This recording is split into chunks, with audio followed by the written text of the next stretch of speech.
প্রিয় শিক্ষার্থী বন্ধুরা, কেমন আছো সবাই? আশা করি সবাই ভালো আছো। আমি অনুকূল স্যার। আমি দীর্ঘ 13 বছর যাবত ফিজিক্স পড়াচ্ছি। আজকে তোমাদের ভেক্টরের কতগুলো ইম্পর্টেন্ট টপিক নিয়ে আমি আলোচনা করব এবং শুরুতেই আমি একটা প্রবলেম সলভ করব।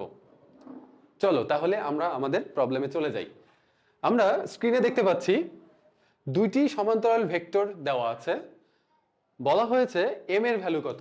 এইখানে আমরা একটা শর্ট ট্রিক্স ইউজ করতে পারি ভাইয়া। কিভাবে? দুইটি সমান্তরাল ভেক্টর হওয়ার একটা কন্ডিশন আছে। কন্ডিশনটা হলো দুইটি ভেক্টর তখনই সমান্তরাল হবে যখন প্রথম ভেক্টরের আই জে কে এর সহগ দ্বিতীয় ভেক্টরের আই জে কে এর সহগের অনুপাত সর্বদা সমান হবে। বিষয়টা কেমন দেখো, প্রথম ভেক্টরের ক্ষেত্রে আই সহগ কত ভাই? 3। আই সহগ হচ্ছে 3। দ্বিতীয় ভেক্টরের ক্ষেত্রে আই সহগ কত? 12। এই দুটির অনুপাত জে সহগ কত? -2। দ্বিতীয় ভেক্টরের জে সহগ কত? m। দেন কে সহগ কত? +4। দ্বিতীয় ভেক্টরের ক্ষেত্রে কে সহগ কত? 16। এইটা ইকুয়াল হবে, আমি আবার রিপিট করছি, প্রথম ভেক্টরের আই জে কে এর সহগ দ্বিতীয় ভেক্টরের আই জে কে এর সহগের অনুপাত সর্বদা সমান হলেই দুইটি ভেক্টর কেবল সমান্তরাল হবে। তো এই সম্পর্কটি ব্যবহার করে আমরা খুব সহজেই m এর ভ্যালু বের করতে পারি। তো আমরা এখানে লিখি 1/4 = -2/m। আর গুণ দিলে আমরা m এর ভ্যালু পাচ্ছি কত? -8। ঠিক একইভাবে দ্বিতীয় এবং তৃতীয় অনুপাত যদি আমরা নিই তাহলে কত আসতেছে দেখো বন্ধুরা, -2/m = 4/16। এখান থেকে আমরা যদি একটু কাটাকাটি করি, কাটাকাটি করে যদি ছোট করে নিই তাহলে আসে 1/4। m এর ভ্যালু আর গুণ করলে আমরা পেয়ে যাব -8। তো দেখো বন্ধুরা, আমরা খুব সহজ একটা ট্রিক্স ব্যবহার করে দুইটি সমান্তরাল ভেক্টরের সম্পর্ক থেকে m এর ভ্যালু বের করতে পারছি। আশা করি তোমরা বুঝতে পেরেছো।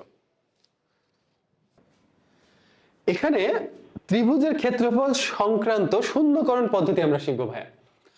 তো নরমালি ত্রিভুজের ক্ষেত্রফল আমরা কিভাবে বের করি একটু চিন্তা করে দেখো। প্রথমে আমরা চলে যাব সেই এসএসসির পড়াশোনাটাতে। প্রথমে আমরা শিখেছিলাম ত্রিভুজের ক্ষেত্রফল সমান হাফ গুণন ভূমি গুণন উচ্চতা। তারপরে আমরা শিখেছি ত্রিভুজের 3টি শীর্ষবিন্দু দেওয়া থাকলে আমরা 3টি শীর্ষবিন্দু নিয়ে আমরা যদি নির্ণায়কের মান বের করি তাহলেই কিন্তু আমরা ত্রিভুজের ক্ষেত্রফল পেয়ে যেতাম। বাট আজকে আমরা আরো ইজিয়েস্ট একটা ওয়ে শিখবো, ত্রিভুজের শূন্যকরণ পদ্ধতি। শূন্যকরণ পদ্ধতি, পদ্ধতির নামের মধ্যে প্রসেসটা কিন্তু লুকিয়ে আছে। আমরা যদি একটু খেয়াল করি, শূন্যকরণ মানে শূন্য করো। তো আমাদের ফার্স্ট কাজ হচ্ছে ত্রিভুজের 3টা যে শীর্ষবিন্দুর স্থানাঙ্ক দেওয়া হয়েছে সেই 3টা শীর্ষবিন্দুর মধ্যে যে কোনো একটা শীর্ষবিন্দুকে আমরা সিলেক্ট করব। একটা শীর্ষবিন্দুকে আমরা সিলেক্ট করব। সিলেক্ট করে সেই শীর্ষবিন্দুটাকে আমরা জিরো বানাবো, সামহাউ জিরো বানাবো। তো চলো আমরা একটু দেখি কিভাবে জিরো বানাই। আমি এই দ্বিতীয় বিন্দুটাকে যদি সিলেক্ট করি ভাইয়া তাহলে কি পাচ্ছি দেখো, দ্বিতীয় বিন্দুটাতে ভুজ রয়েছে -1, কোটি রয়েছে 2। তাহলে একটু চিন্তা করে দেখো, এই বিন্দুটাকে যদি আমি 0,0 বানাতে চাই তাহলে আমাকে কি কি করতে হবে। প্রথমে ভুজের ক্ষেত্রে -1 এর সাথে +1 যদি যোগ করি তাহলে হয়ে যাবে কি 0। ঠিক আছে, ঠিক একইভাবে কোটির ক্ষেত্রে 2 থেকে যদি 2 বাদ দিই তাহলে কিন্তু 0 হবে। তো এইখানে আমরা 2 থেকে 2 বিয়োগ করে 0 পেলাম। তাহলে আমরা কিভাবে পেলাম আমি একটু যদি শর্টকাট লিখে রাখি তোমাদের বোঝার জন্য, -1 এর সাথে +1 যোগ করেছি আর এইখানে 2 থেকে 2 বিয়োগ করেছি ভাইয়া, এই কাজটি করেছি। 2 থেকে 2 বিয়োগ করেছি। তাহলে আমরা একটা বিন্দুকে তো শুধু চেঞ্জ করলে হবে না, যে পরিবর্তনটা আমরা একটা বিন্দুর ক্ষেত্রে করলাম ত্রিভুজের বাকি দুইটা বিন্দুর ক্ষেত্রে সেম পরিবর্তন আমরা ঘটাবো। তাহলে আসো প্রথম বিন্দুটার ক্ষেত্রে আমি কি করব, এখানে +1 যোগ করেছিলাম, এখানেও ঠিক একইভাবে কি +1 যোগ করব। তাহলে এটা হবে কত? 4। এখানে 2 বিয়োগ করেছিলাম কোটি থেকে, এখানেও 2 বিয়োগ করলে কত হবে? 2 - 2 0। 2 - 2 = 0। এরপরে পরের বিন্দুটাতে যদি যাই দেখো, এখানেও আমরা কি করব, এখান থেকে আমরা +1 করব 5 এর সাথে। 5 এর সাথে +1 করলে কত হয়? 6। তাহলে যদি আমি একবারে লিখি 6 কমা এখানে কি করব, এখান থেকে 2 বিয়োগ করেছিলাম, এখান থেকেও 2 বিয়োগ করব, তাহলে 3 থেকে 2 বিয়োগ করলে কত হয় 1। ওকে, সেম কাজটা আমরা তিনটা বিন্দুর ক্ষেত্রেই করলাম। এবার আমরা চলে যাব ত্রিভুজের ক্ষেত্রফল বের করার যে সূত্রটা সেটাতে। ত্রিভুজের ক্ষেত্রফল ইজ ইকুয়াল টু, আমরা যেটা জানি হাফ দিয়ে যে তিনটি বিন্দু আমাদের ছিল সেই তিনটি বিন্দু নির্ণায়ক। তো আমরা কিন্তু দেখতে পাচ্ছি বন্ধুরা দ্বিতীয় বিন্দুটা 0 হয়ে গেছে। তো দ্বিতীয় বিন্দুটা যখন 0 হয়ে গিয়েছে তো এই ভ্যালুটা আর বসানোর দরকার নেই, আমরা বসাবো first value and third value. First ভ্যালুটা যদি আমরা বসাই 4 0, থার্ড ভ্যালু হচ্ছে 6 1। সো আমরা এখন খুব সহজেই দেখো, আমরা যদি ক্রস গুণন করি তাহলে কিন্তু ভ্যালুটা চলে আসে 4 মাইনাস 0। তাহলে আসতেছে কত, half into 4 is equal to কত 2, 2 বর্গ একক। যেহেতু ক্ষেত্রফল সো আমরা বর্গ একক লিখব। তাহলে আশা করি তোমরা বুঝতে পেরেছো অনেক সহজে আমরা এই পদ্ধতি ব্যবহার করে ত্রিভুজের ক্ষেত্রফল নির্ণয় করতে পারি। এরপরে ভাইয়া আমরা পরবর্তী টপিকটাতে চলে যাব, ভেক্টর রাশি এবং স্কেলার রাশি। এইটা একটা টপিক এবং ভেক্টর রাশির প্রকাশ পরবর্তীতে আমরা শিখব। তো ভেক্টর রাশি এবং স্কেলার রাশি এই দুইটি রাশি সম্পর্কে যদি আমরা কথা বলতে চাই, ফার্স্টে তোমাকে জানতে হবে যে রাশি জিনিসটা কি। ফিজিক্সে রাশি হচ্ছে এমন একটা কনসেপ্ট যেটার পরিমাপ করা যায়, একটা ভৌত রাশি যেটার পরিমাপ করা যায়। ভৌত রাশি বলতে আমাদের আশেপাশে যত ধরনের বস্তু রয়েছে আমরা সবগুলোকেই বুঝাবো। আমরা আমাদের পৃথিবীতে বা আমাদের আশেপাশে যত ধরনের বস্তু দেখি সবগুলোই কিন্তু ভৌত রাশি। এই ভৌত রাশি যেগুলো পরিমাপযোগ্য সেগুলোকে আমরা বলবো রাশি। তো সেই রাশির মধ্যে ভাইয়া দুইটা পার্ট আছে, একটা ভেক্টর রাশি আর একটা হচ্ছে স্কেলার রাশি। তো ভেক্টর রাশির আরেকটি নাম রয়েছে যে নামটি হলো দিক রাশি। ওকে, যে নামটি হলো দিক রাশি। এবং স্কেলার রাশির আরেকটি সুন্দর নাম রয়েছে, সেটি হচ্ছে অদিক রাশি। অদিক রাশি। ওকে, এখন আমি যদি আরেকটু সিম্পলিফাই করে বিষয়টা বলি, আমরা আমাদের আশেপাশে যত ধরনের রাশি দেখতে পাই, রাশি বলতে আমি বলেছি একটু আগে যেগুলো পরিমাপ করা যায়, সেই রাশিগুলোকে দুই ভাগে ভাগ করা যায়, একটা দিক রাশি আর একটা হচ্ছে অদিক রাশি। তো এখন আমি যদি এটাকে আরেকটু সিম্পলিফাই করি, যে দিক রাশি মানে কি, যার দিক আছে, দিক আছে সাথে আরেকটা জিনিস আছে মান। তো ভেক্টর রাশির মধ্যে আমরা দুইটা জিনিস পাবো, একটা হলো দিক আর একটা হলো মান। দিক প্লাস মান।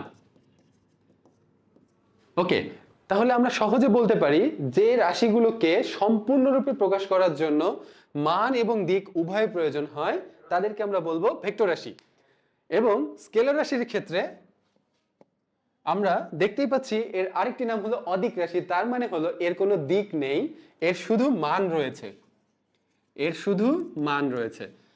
তাহলে এই স্কেলার রাশি হলো সেই সমস্ত রাশি যাদের সম্পূর্ণরূপে প্রকাশ করার জন্য শুধুমাত্র মানের প্রয়োজন হয়, দিকের প্রয়োজন হয় না, তাদেরকে আমরা বলবো স্কেলার রাশি। এবার চলো ভেক্টর রাশির প্রকাশ। ভেক্টর রাশি আমরা কিভাবে প্রকাশ করে থাকি গাণিতিকভাবে অথবা ফিজিক্সে আমরা কিভাবে প্রকাশ করে থাকি? তো আমরা সবচেয়ে বেশি যে সাংকেতিক চিহ্নটা ইউজ করি সেটা হচ্ছে উপরে একটা অ্যারো চিহ্ন, এইটি অথবা এটি অথবা এটি, এই তিনটির মধ্যে যে কোনো একটা আমরা ভেক্টর রাশি হিসেবে প্রকাশ করতে পারি। এরপরে চলো বাস্তব জীবনে ভেক্টর রাশির উদাহরণ এবং বাস্তব জীবনে স্কেলার রাশির উদাহরণ কি কি হতে পারে। দেখো একটা জিনিস চিন্তা করো ভাইয়া, আমরা ভেক্টর রাশির উদাহরণে যদি যেতে চাই, ফার্স্টে একটা নর্মাল এক্সাম্পল দিয়ে ব্যাপারটা বোঝার চেষ্টা করি। যদি আমরা বলি যে আমরা আমাদের সংসদ ভবন, আমাদের মহান সংসদ ভবন কোথায় অবস্থিত সেটা জানতে চাই, হ্যাঁ কোথায় অবস্থিত সেটা জানতে চাই, তো আমি যদি শুধু বলি যে আমার এখান থেকে 2 কিলোমিটার দূরত্বে আমাদের সংসদ ভবন অবস্থিত, তাহলে কি আমাদের সংসদ ভবনের অবস্থানটা প্রপারলি বের করতে পারবো? কখনোই না। কেন পারবো না? একটু চিন্তা করে দেখো, 2 কিলোমিটার যদি শুধু বলি তাহলে সেটা একটা মান বোঝাচ্ছে, সেটা শুধুমাত্র ভ্যালু বোঝাচ্ছে বা মান বোঝাচ্ছে, বাট কোনো দিক বোঝাচ্ছে না। তো আমার থেকে পূর্ব দিকে, পশ্চিম দিকে, উত্তর দিকে, দক্ষিণ দিকে, যে কোনো দিকে 2 কিলোমিটার হতে পারে, রাইট? যে কোনো দিকে 2 কিলোমিটার হতে পারে। তার মানে আমাদের সংসদ ভবনের অবস্থানটা বোঝার জন্য শুধুমাত্র 2 কিলোমিটার বলাটাই যথেষ্ট নয়। 2 কিলোমিটার বলাটাই যথেষ্ট নয়। এর সাথে আমাদের অবশ্যই 2 কিলোমিটার কোন দিকে সেটা মেনশন করতে হবে। আমি যদি বলি আমাদের সংসদ ভবন 2 কিলোমিটার, এবং এর সাথে আমি মেনশন করে দিই পূর্ব দিকে, বুঝো ব্যাপারটা, পূর্ব দিকে 2 কিলোমিটার।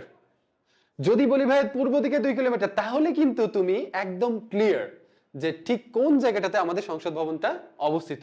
তো এই ধরনের যে রাশি, যে রাশিগুলোকে সম্পূর্ণরূপে প্রকাশ করার জন্য মান এবং দিক উভয়ই প্রয়োজন হবে, তাদেরকে আমরা ভাইয়া বলবো ভেক্টর রাশি। ওকে, আচ্ছা।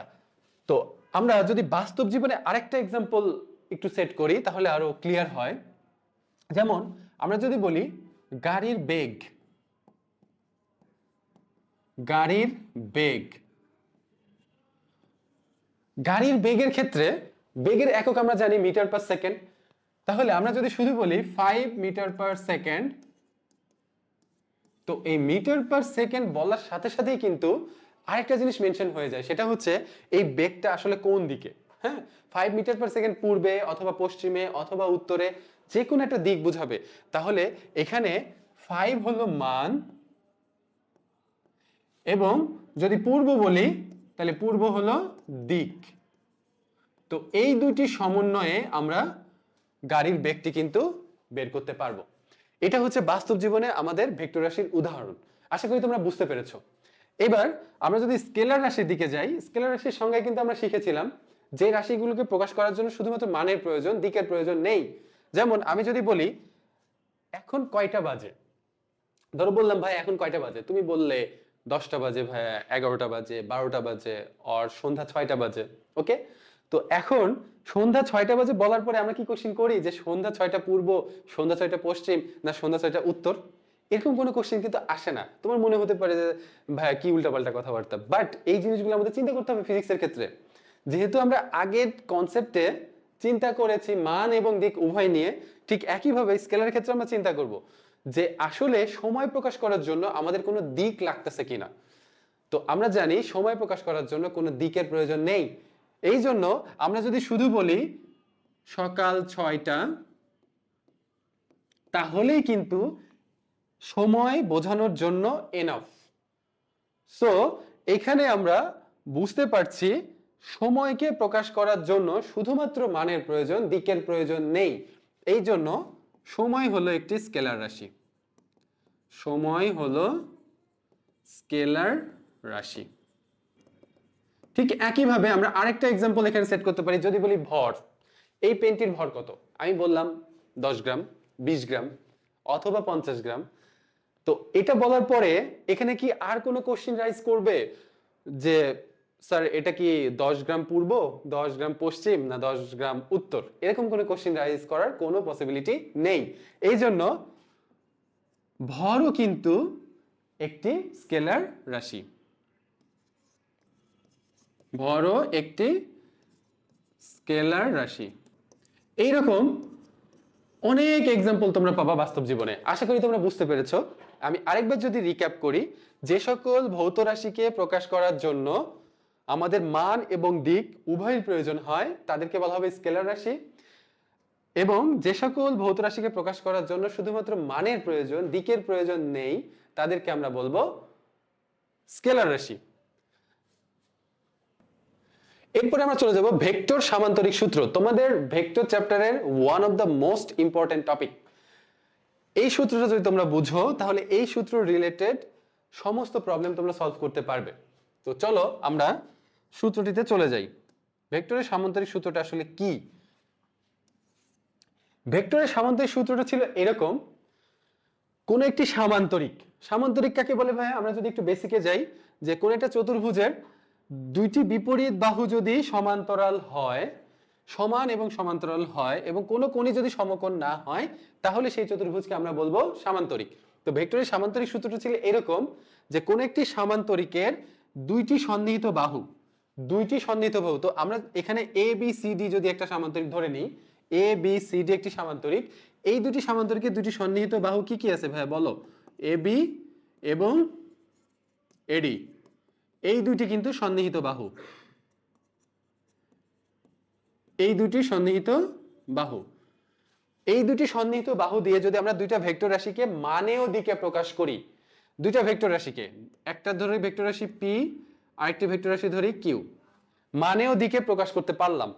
তো আমরা জানি সামান্তরিকের বিপরীত বাহুগুলো সমান এবং সমান্তরাল, এটা যদি পি হয় তাহলে এর বিপরীত যে বাহুটা আছে সেটাও পি হবে, এটা যদি কিউ হয় বিপরীত বাহু কি কিউ হবে। ওকে, তো দুইটা ভেক্টর রাশিকে যদি মানে ও দিকে প্রকাশ করা যায় তাহলে তাদের ছেদ বিন্দুগামী কর্ণ, দেখো এখানে দুইটা সন্নিহিত বাহু কি কি ছিল? এ বি এবং এডি, এই দুটির ছেদ বিন্দু কোনটি? এ। তাহলে এই এ পয়েন্ট বিন্দুগামী যে কর্ণটি আমরা পাচ্ছি, আমরা জানি সামান্তরিকের দুইটি কর্ণ থাকে, একটা এসি আর একটা এখানে হতো বিডি, বিডি এখানে আঁকার দরকার নেই। তো আমরা যদি চিন্তা করি যে এ বিন্দুটা হচ্ছে তাদের মিলিত বিন্দু, তাই না, বা ছেদ বিন্দু এ বি এবং এডি, অথবা আমরা বলতে পারি পি এবং কিউ, এই দুটো ভেক্টর রাশির ছেদ বিন্দু কোনটি? এ। তাহলে এই বিন্দুগামী যে কর্ণটা আছে সেই কর্ণটাই হবে ভেক্টর দ্বয়ের লব্ধি, সেই ভেক্টরটাই হবে এই দুটা ভেক্টরের লব্ধি। আমরা জানি একই বিন্দুতে একাধিক ভেক্টর যদি ক্রিয়াশীল থাকে তাহলে সেখানে একটা লব্ধি ভেক্টর তৈরি হয়। আশা করি তোমরা ভেক্টর সামান্তরিক সূত্রটি ক্লিয়ারলি বুঝতে পেরেছো। এরপরে আমরা যাব ভেক্টর লব্ধি সর্বোচ্চ এবং সর্বনিম্ন মান নির্ণয়, এই টপিকটাতে। তো আমরা আগের কে বুঝতে পারলাম যে ভেক্টরের লব্ধি সামান্তরিকের ক্ষেত্রে তার কর্ণটা হবে, তো সেই লব্ধি সর্বোচ্চ এবং সর্বনিম্ন মান কত হবে। তো আমরা যদি ভেক্টর লব্ধির বের করার যে ইকুয়েশনটি, যেটি আমি এখানে লিখে রেখেছি, সেটা যদি আমরা একটু খেয়াল করি, R is equal to root over P square plus Q square plus 2 cos alpha, এটি এখানে আমি বের করতে চাচ্ছি আর ম্যাক্সিমাম, আর ম্যাক্সিমাম। তাহলে আমরা একটা বিষয় কিন্তু এখানে দেখতে পাচ্ছি, পি এবং কিউ এই দুইটি কিন্তু ফিক্সড, কারণ এই দুইটি ছিল আমাদের সেই ভেক্টর যেটা হচ্ছে সামান্তরিকের দুইটা সন্নিহিত বাহু দিয়ে প্রকাশ করা হয়েছিল, এটা পি ভেক্টর, এটা কিউ ভেক্টর। তো এই দুইটা ভেক্টর তাদের মধ্যবর্তী কোণ আমরা ধরে নিলাম আলফা। ওকে, তো এই দুটি ভেক্টরের সাথে যে লব্ধিটা তৈরি হয়েছে যেটা আমরা আর দ্বারা প্রকাশ করি, সেটা সর্বোচ্চ এবং সর্বনিম্ন মান কত হবে। তো ম্যাক্সিমাম ভ্যালু, একটা জিনিস চিন্তা করো ভাইয়া, এখানে ম্যাক্সিমাম ভ্যালু আমরা কখন পাবো? পি এবং কিউ যেহেতু চেঞ্জ হচ্ছে না, তাহলে চেঞ্জ হবে কোনটা? আলফা, অথবা আমরা বলতে পারি কজ আলফা। তো আমরা বলতে পারি যে কজ আলফার ভ্যালু যখন সর্বোচ্চ হবে, কজ আলফার ভ্যালু যখন সর্বোচ্চ হবে তখনই কিন্তু আর এর ভ্যালুটাও সর্বোচ্চ হবে, ঠিক কি না? একটু চিন্তা করে দেখো, কজ আলফার ভ্যালু যখন সর্বোচ্চ হবে তখনই কিন্তু আর এর ভ্যালু সর্বোচ্চ হবে, কজ পি এবং কিউ এগুলো কিন্তু চেঞ্জ হবে না, পি ও কিউ তো ফিক্সড, আমরা এই সামান্তরিকে পি এবং কিউ এর ভ্যালু তো চেঞ্জ করছি না। তো আমরা জানি কজ আলফার সর্বোচ্চ ভ্যালু হচ্ছে 1, তো কজ আলফার সর্বোচ্চ ভ্যালু যদি 1 হয় তাহলে P square plus Q square plus 2পি কিউ ইন্টু 1 আমরা লিখতে পারি।